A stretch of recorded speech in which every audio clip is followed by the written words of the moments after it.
I had 200 people on a stream. I had, I don't know, 400 subs, which was really good. But I had nobody chatting. Like there was nobody in the chat for such a long time, and that's the fun part about it, the interactive part, right? So I'll be talking for an hour and a half, 2 hours, and then one person comes in, they're like, "Hello," and I'm like, "Oh my god, please stay, please stay."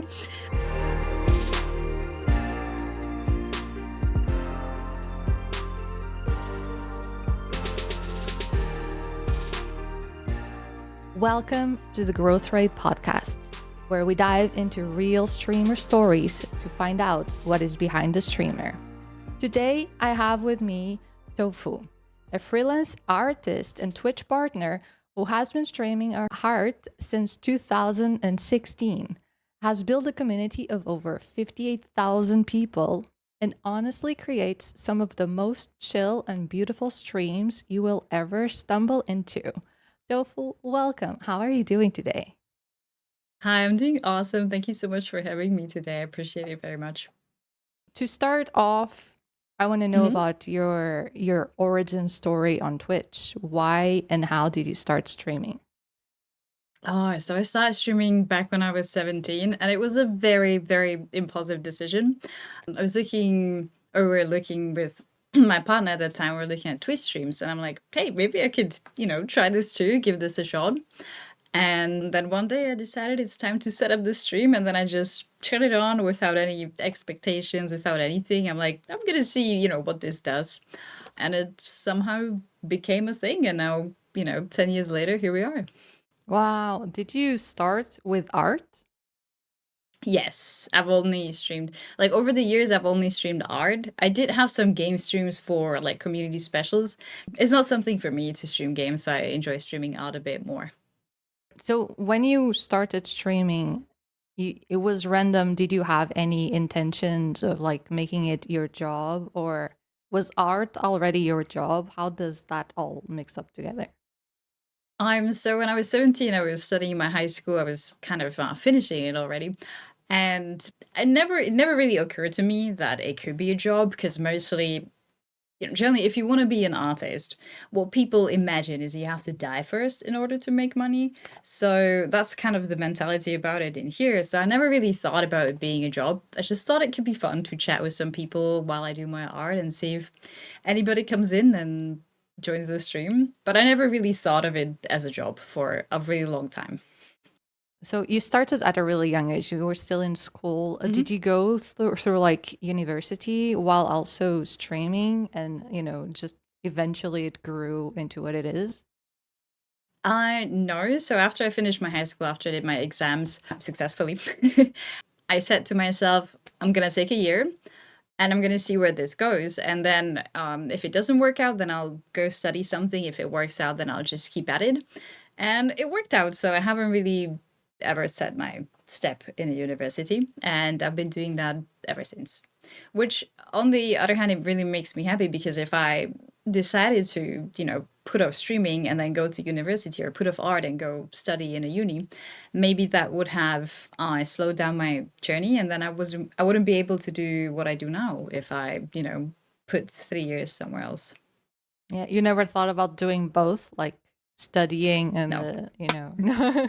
it's too much. Now I've done it with the high school, and I was working on commissions while being in class, which was kind of fun. But I don't know how I've done that, okay? But for every stream, I was doing traditional art, so I had a line art, I had a sketch and a line art prepared every stream, and I was streaming 6 days a week.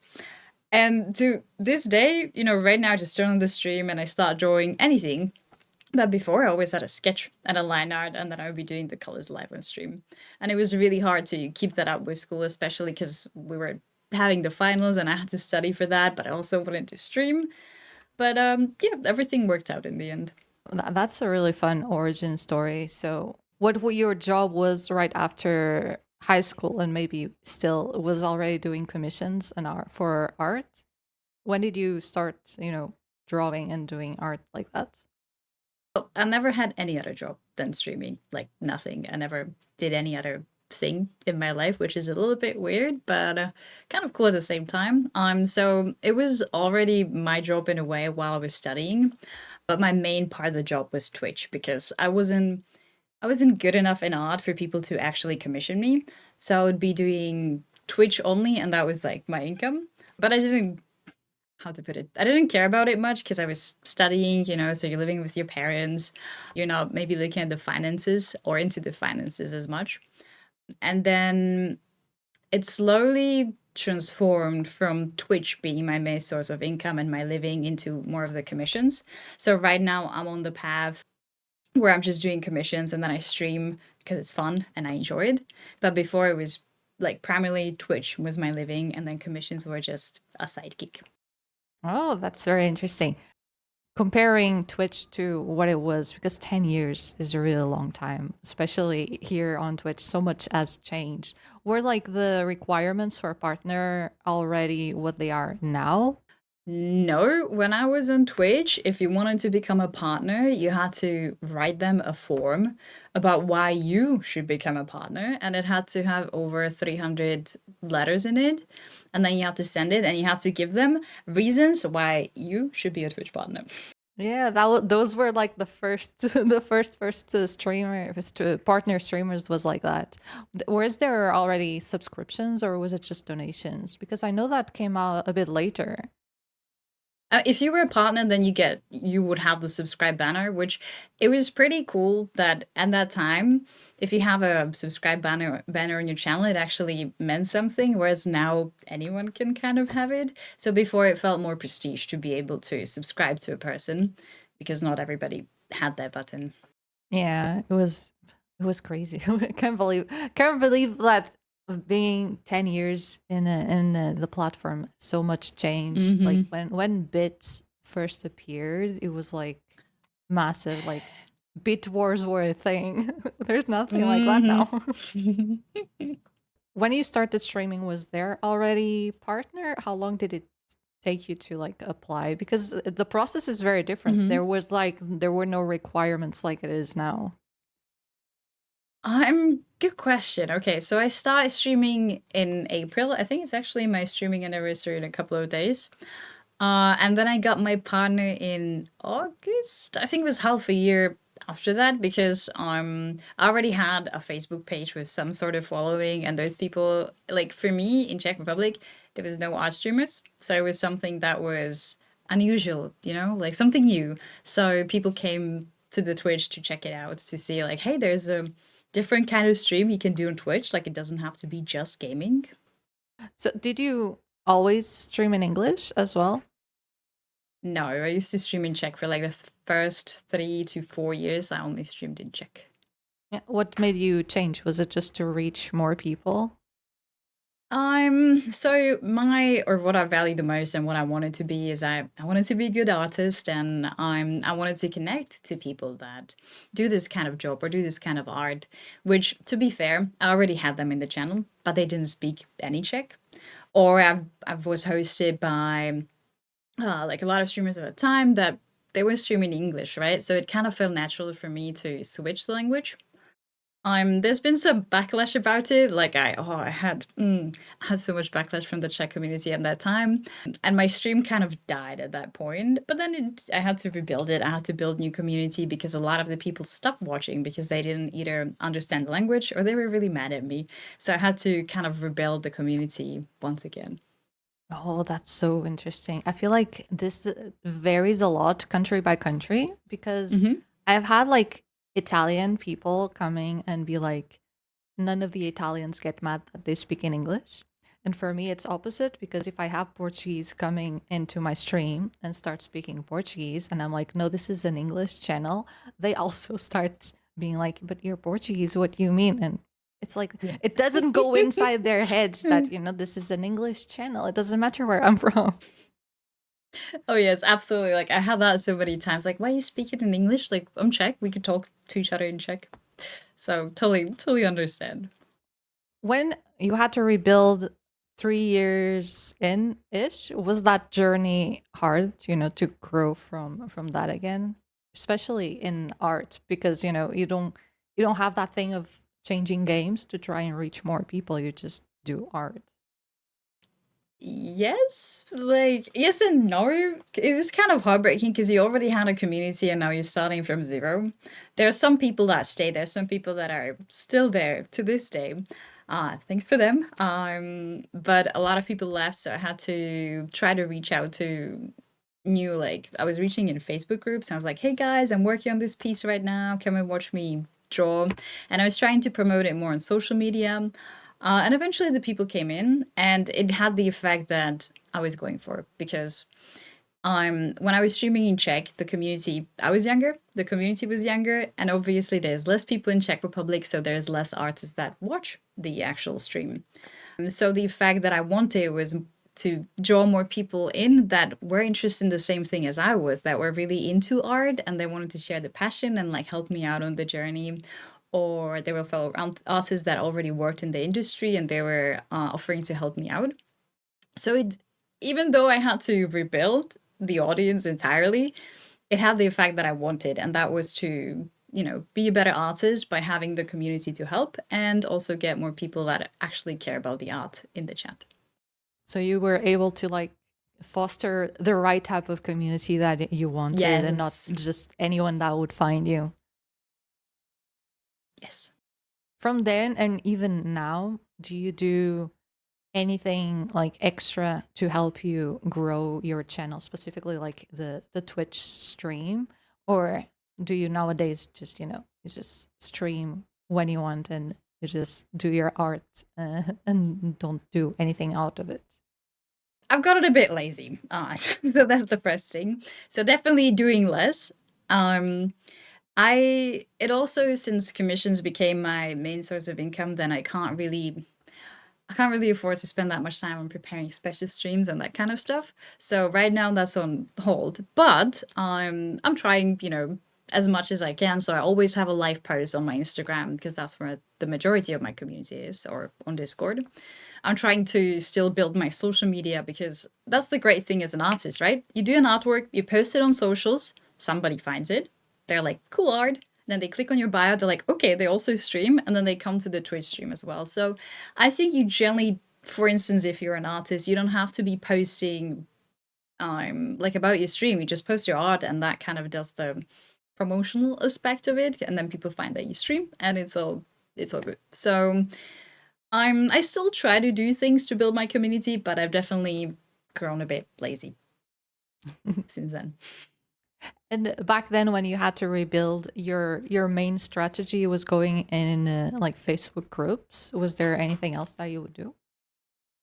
Yeah, I mean, Facebook was quite trendy at that time. Right now, it's only full of boomers. But before, there was like League of Legends groups, right? And I was drawing a lot of League of Legends or like any kind of fan art. So I'd always join the group and then just write a post that I'm working on the character, and like people could come and check it on Twitch because this also was a way how to bring more people to art and not necessarily just because a lot of those people didn't know that art was a thing. So they kind of came to the stream and were like, you can stream this. That's pretty cool. So that would be one thing, the Facebook groups. And then just building the Instagram and all the social media. I don't think I've done anything extra added to that. I think your journey is quite different from I think a lot of the people, because you started from such a young age and you didn't have the pressure of having to pay rent, and then Hmm. your art kind of took off and you kind of got from there. The costs that you have in your country probably are not. I don't know how much it costs to live in Czech, but I usually It's a very compare it. low.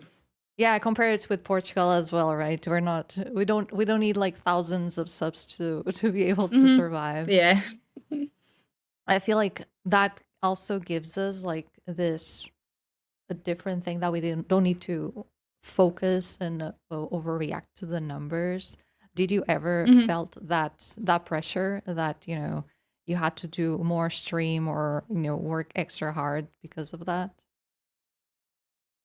Yes. There was one point where I thought I'm gonna have to find a different job. And because it was at a time where my stream was really dead. And I don't mean dead as in like just the financial aspect of it, but my chat was kind of not there. There was no community.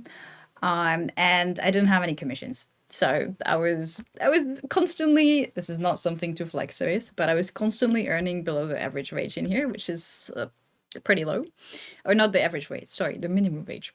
And so at that time, I was really thinking I'm going to give up streaming and I'm going to find a different kind of job. Was that the only reason you ever thought about, giving up streaming? Because I usually ask No. everyone if they thought about quitting, but, financial is always a pressure, but it doesn't have to make you want to quit, right? Was there another point in your life for other reasons that you wanted to quit? Yes, there were so there were several. There was one that really stands out to me, and that was when I actually had the income from Twitch, and I was I was earning a good living from Twitch. I had 200 people on a stream. I had, I don't know, 400 subs, which was really good, but I had nobody chatting. Like there was nobody in the chat for such a long time, and that's the fun part about it, the interactive part, right? So I'll be talking for an hour, hour and a half, 2 hours, and then one person comes in, they're like, "Hello," and I'm like, "Oh my god, please stay, please stay." But I'm telling you, for like solid hour, hour and a half, it was dead. And it was several streams. It wasn't just one. It was going on for like a month or two. And at that point, I think I said I might do a little bit more Patreon and less of this because it was really hard to do it because you're missing the fun part about it. Like you're getting the money from it, but you're not having the interaction with the people, and that's what it kind of is about in the end. Yeah, I totally get that. I feel like there's some types of streams that we attract the lurkers, and that's totally fine. Hmm. With if people want to lurk, we always appreciate everyone that just wants We to love the have us. lurkers. Yeah, we love anyone that just wants to have the tab open and keep us company. But I feel the same, like the having back and forth with chat. Otherwise, it's like for me nowadays it's not as bad because I record a lot of gameplay. So Hmm. when I have like low days, I think like that. I'm just recording this for YouTube and treat it like that. And Okay. but yeah, it can be so discouraging when you're trying to be interactive, asking questions and everything, and there's just no one replying, even though there's people Yep. watching. I do want to share one extra moment where I felt about quitting streaming because I feel like that could be relatable for some of the people watching your podcast. That's where was when I started getting into digital art and I was learning anatomy, and the artworks didn't look good. And sometimes I would have people that would come to the chat and they would comment on how the anatomy is wrong.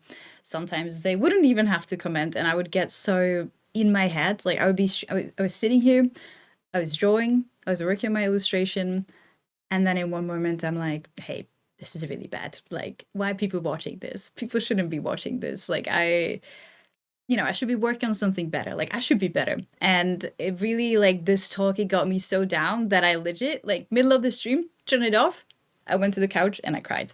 And that was it. And that used to happen so often. And I'm not entirely sure what the trigger was, but I think it was something between my skill not being good enough so people could actually see where I'm lacking, and then me being an overthinker. So in that time, I cut down the streams and I was focusing way more on Patreon as well because it was mentally really hard because I was going to the stream, I turned the camera on, I turned the stream on, and I was already sad before I even started. So that was really like it took a huge toll on me mentally, and moving to Patreon helped so much with that because you can really really get in your head, and it's the worst thing ever. Yeah, I feel like it's really.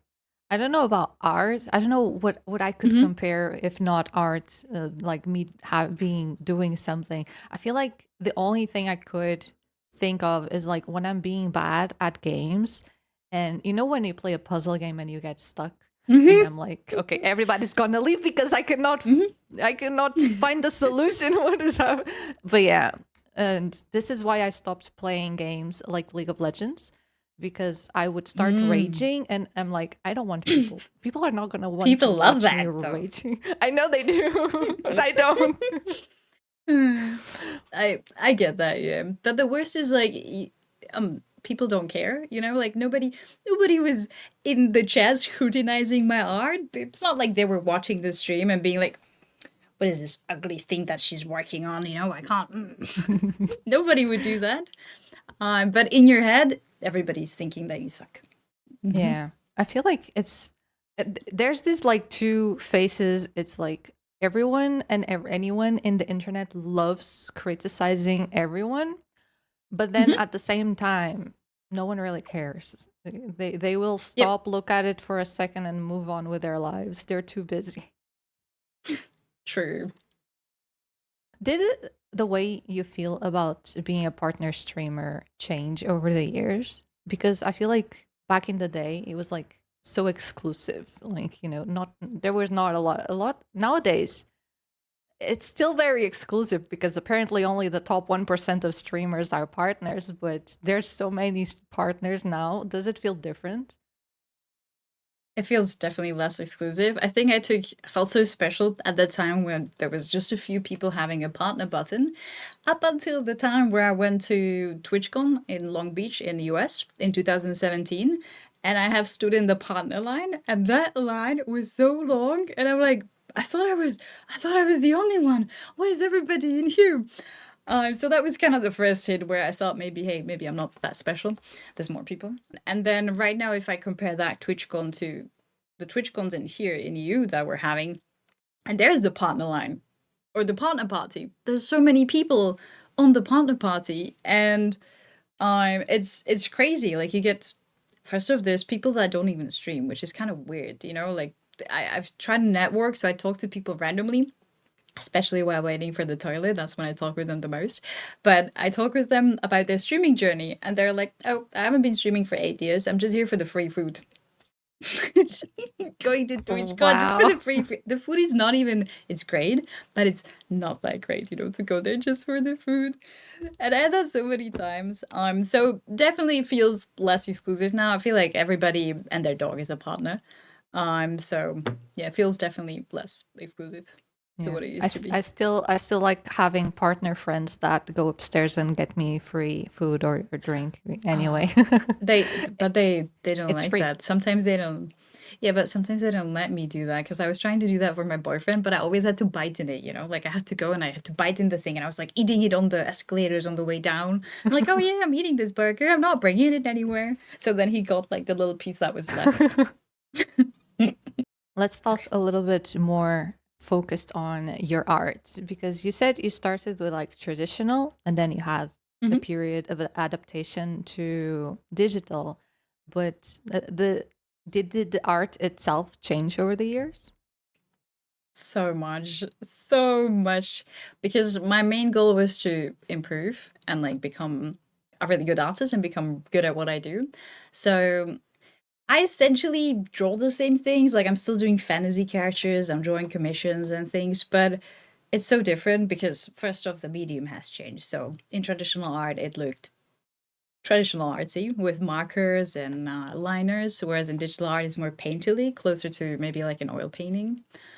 But the skill has changed tremendously. Like if I reflect on the pieces that I've done 10 years ago, it's it's day and night to the pieces that I do now. Essentially, I feel like you can still see me in that style. Like you can tell that it's from me, but my thing was that's kind of why I like the Twitch stream because I wanted to prove everybody that I can learn this. I can become good. Just give me time. So I'm happy that I've kind of not.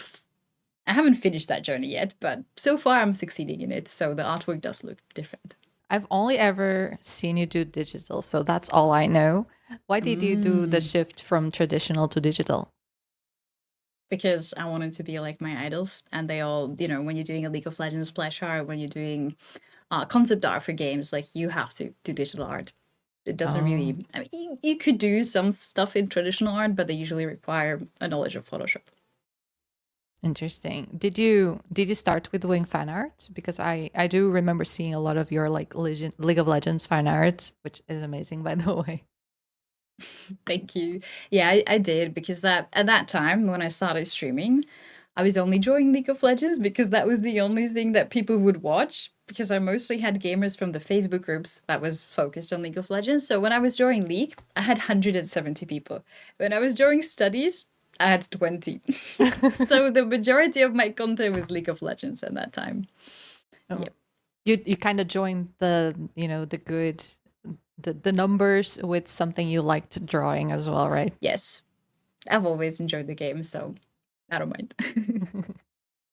Is there like, I feel like the freelancing world is like full of like uncertainties. What do you find like it's the hardest part of like being an artist and streamer in the terms of, making a living? Hmm. Getting out of your head, for sure. Stop over criticizing yourself. But apart from that, it depends who you are as a person. So generally, after my dad, I'm a very hardworking person. Like if you tell me to do a task, like I'll sit here and I'll do it until it's finished. So it hasn't really been a problem for me. But I've noticed with my peers and other people, what they mention is you're sitting at home, and then technically they can only see you when you're on a stream, and then you should be doing some art. But you can get, a little bit more, what's the word? You can procrastinate more because you're essentially working from your home. So I feel like you have to be, your will has to be strong enough to actually still work on that art. Because technically you're at home, you got the whole free day, you could be doing anything. You could be playing games, you could be going for a walk, but you have to decide that you're gonna sit down and you're gonna do the commission. Do you decide like, do you schedule yourself? Like for me to, Hmm. because right now the only like actual work that I do that comes from me is the podcast. So I have to schedule times on my calendar, like at this time you're gonna work on the podcast. There's no other way around it.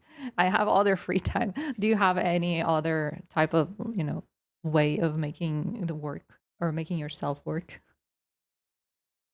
No, I just, for me, because I've been doing it for so long, I don't think about it anymore. It's like brushing your teeth. I wake up in the morning, brush my teeth, I sit here and I draw.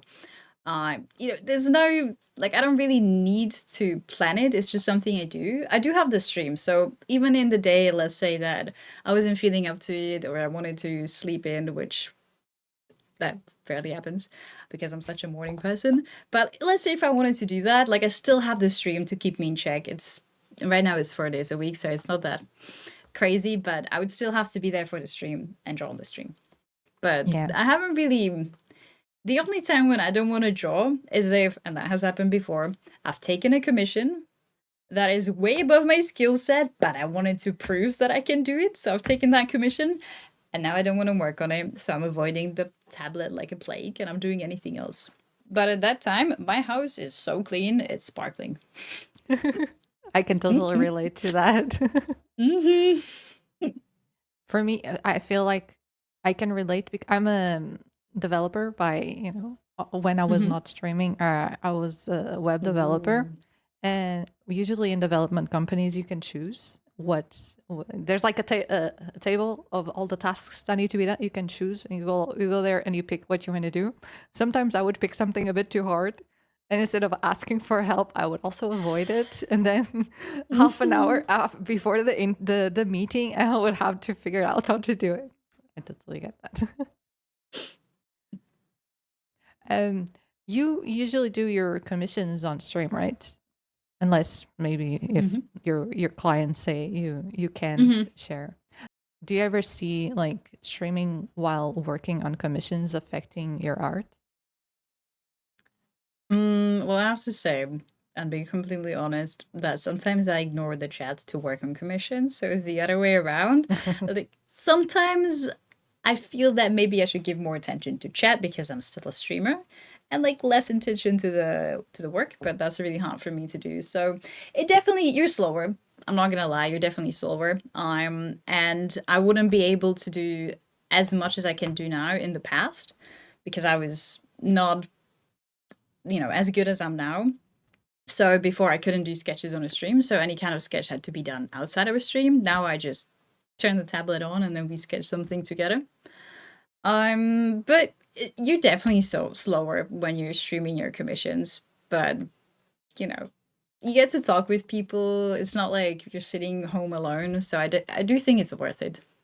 Yeah, it's a different thing because you want it to be good and you have to talk with chat, so that makes it you being kind of slow. Yeah. And what about conventions? Do conventions help your art, your stream, a little bit of both? Why do you do it, and when did you start? I like meeting people. I started back in actually 2017, maybe like a really long time ago. I was selling my traditional art and I was selling prints from the traditional art. And because I was streaming in Czech, I mostly did the conventions in here. And the conventions were really good for me. So like even financially wise or just the amount of people that came to say hi. So I kind of stuck with that until one point where I was doing a convention in Hungary, in Budapest. And in that moment, I realized, maybe people are buying the prints because they know me as a streamer, but the art is really not on that level for people that don't know me to buy it. And I'm like, okay, challenge accepted. So that was the time when I switched to digital art. I've put conventions aside for like 4 or 5 years. I haven't gone anywhere. Nobody heard of me. And then I came back and I came back with some digital prints, which was a shock because it was a different style of artwork completely. I do, now I go to the conventions here locally in Czech Republic, and I'm going on TwitchCon this year, and I've been on a convention in Paris as well, so that was a lot of fun. And right now, people are buying the art not only because they know me, but because that they also like the art, which is kind of what the goal was.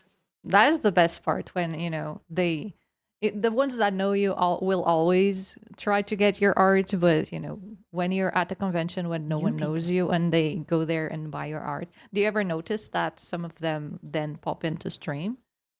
Yes, like it's usually people that ask about commissions. They go to the stream and see how things are done. And then, man, I had that on a Czech convention actually. I had somebody that was asking about an artwork, and then we talked, and then I think they noticed that I streamed. They came to my stream and they gifted 500 subs. And I'm like, Wow. but that was like the only crazy time when that happened. But there is usually new people coming to the stream from the convention. The worst is I like to talk a lot, and I talk about the convention, and I talk about the people from the convention. And sometimes there are people that talk a lot. It's just the truth, or they're spending a lot of time at your table. And sometimes they mention that on a stream. And then one time I had a guy that I was talking about watching, so you also have to take that into account. Especially at TwitchCon because it's the one that most people maybe will be in both places. Mm. But that's kind of your best audience because everybody's already they know Twitch. Maybe they're not actively watching Twitch, but they know Twitch. So best audience to cater to. Do you do a lot of like IRL streams? The only two that I know that you've done were like when you were streaming at TwitchCon and when you did like the window painting recently. Is that like something that you do? It's so much fun to do wireless streams, and I would like to do it more, but it is so stressful because things are not working. The mobile app for streaming is kind of whack.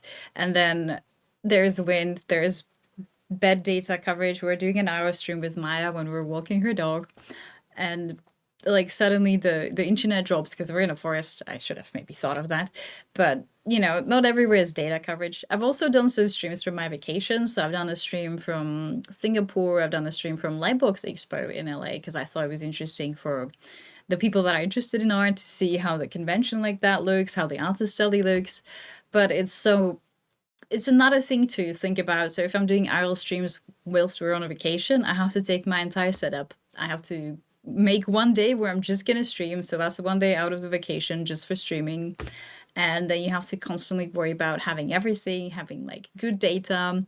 You have to buy usually the more expensive data so you can actually do the stream. And I'm not sure if the worry is worth enough because the stream only lasts how long my battery lasts, so which is like 2 hours or 2.5 hours. So maybe I'll do them more if they redo the app and they do some upgrades to it, because then it would be so much easier. You do So right it now it's straight kind of, from the Twitch app? yeah, Okay. because my I've microphone doesn't work with the other apps, sadly, and oh, iPhone doesn't have Streamlabs.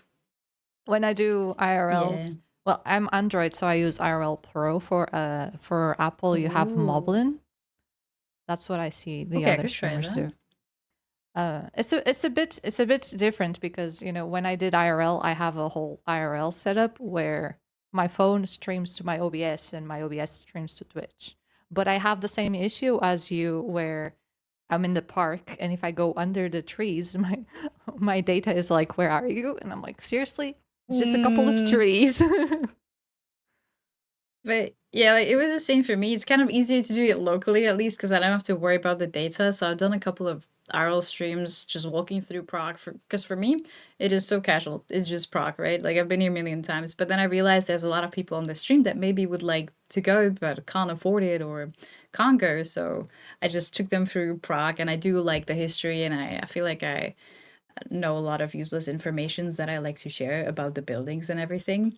So we've done a couple of tour streams. I had, oh my God, there was somebody that ran up to me and they noticed that I'm streaming, right? And they were like, wait, wait, here's a donate for you. And then they gave me €2. That's so cute. It was so cute, but it was so awkward at the same time. It was like a group of Czech guys. They were, I don't want to sound too old, but they were kids, right? Just one of them runs up to you. Oh, I felt so cool, but also really awkward at the same time. What do you see yourself doing? Like, from you think you're always going to do art and Twitch, especially because you never did anything else. I had like 5 different types of jobs before I did Ooh. freelance. Well, I'm definitely gonna do art. With Twitch, we'll see how it goes and how it ends up. I would love to do it, but yeah, we'll see where that goes. I definitely want to still keep doing art, whether that's commissions, whether that's through Twitch stream, or whether that's maybe working for somebody, being employed and working in a studio. Just not sure if I'm on that level yet, so I'm still like trying to get better and better so I can eventually be on that level and be an employable artist. But so far the plan is just to do freelance art, see what works, trying to find new things or finding new interesting commissions. And if it doesn't work out, I'll be a tour guide or I'll bake things. I think we have very similar personalities because there's people that have like 5 and 10 year plans, and we're just here like, yeah, we'll see how it goes. Eh. But that's the best one, right? Because if you make a plan for yourself that in 5 years you're going to be the biggest streamer on Twitch, like, honestly, you could work. Can I say ass? You could work your ass off, but still, maybe you're just not the right person for the streams. Maybe it just doesn't work out for you. Maybe you've been at the wrong place at the wrong time and just didn't have enough luck to become the biggest streamer. So I don't feel like you can really plan it with streaming, to be fair. That's true. I think that goes across to all type of social media. And then there's the other part. If you become like a top streamer, I feel like your life is so Hmm. uh, you know everyone everyone will talk about you. You cannot do anything like out of line that everyone is going to Hmm. comment. I feel like it's so much I feel like I like being a streamer. I would like to stay in the mid tier of streaming where, enough people know me so that I can do this as a job, but not as many people that, everyone would be Oh, saying anything about. it's crazy. Like people run after you, or they.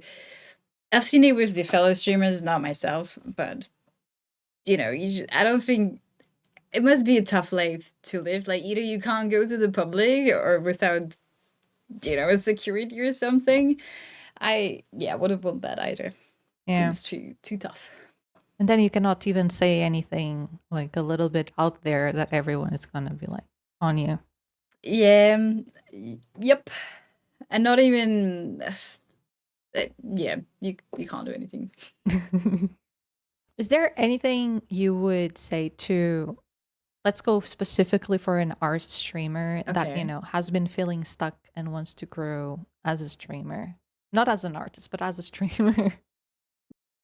Well, I'm not that successful in streaming to give advice to that, to be fair, but I think doing like being I'm gonna tell you all the things I don't do, okay? Being a part of other people's communities, going into their chat and saying hello, doing collab streams, where you're just working on something together, you're doing a collab stream, so you're getting a little bit of their community and they're getting a little bit of um yours. Doing raids, I do those actually. So doing raids is like number one thing. You have to raid other people, they ask about your art. But I do feel if you want to grow as a streamer, then being part of communities, engaging in other people's streams, collaborating with other people, doing like duo streams is so, so beneficial. But it is also a little bit of work. So it depends. Depends on your priorities. Yeah, I do think the best part of Twitch is like getting people from other socials to Twitch is harder than, Mhm. trying to mix your community with other communities that are already in the Twitch space. Yeah, like definitely don't think of it as a competition. I feel like that's what we're in here in Czech Republic. That's what the streamers are kind of set against each other. Like everybody's a competition. We're not gonna rate people because my people might leave. So definitely don't treat it like a competition because it's not. Like if there's a person that doesn't like you, you're not gonna make them like you. So they're just gonna go to a different stream anyways. What is like the weirdest commission you ever had to do on stream? Oh, on stream. I already knew what I wanted to say, but then you said on stream. There's not many weird commissions you can draw on stream because there's a lot of rules on Twitch. But I've been asked to draw a horoscope before. I could not do that on a stream. So, but I So don't know if I had you do anything get weird on a stream. weird commissions off stream then. Yes, yes. Especially before AI was a thing, I've gotten a lot of not safe for work commissions, and I'm really grateful for them. Okay, it's just sometimes the conversation between me and the commissioner is kind of funny because I'd rather not mention it, but because they're not safe for work commissions. But on a stream, I don't know if I've ever gotten. I can't recall anything. I got a normal work. A funny commission, probably no. It's just outside of a stream. Do you have any closing remarks, anything that we didn't talk about that you think would be beneficial to tell people? If you're an artist and you're going to stream, I would say think what you value the more.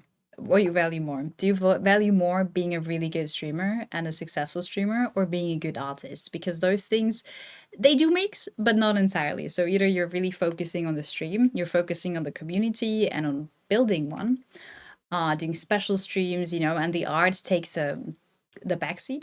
Or you could be, like a really good artist and that's the goal for you, because that's the goal for me at the moment. And that makes the community take a little bit of a backseat. And I'm putting my art on the front and like, this is what I want to do. This is what I want to be good at. If somebody wants to tune in, they can, but I'm not necessarily overdoing it. I'm more focusing on myself and my work, being a good artist. If anybody is up for the journey, then I would love them to join, but it's not like I'm actively looking for it. Having clear focus on what you want, right? Mm-hmm.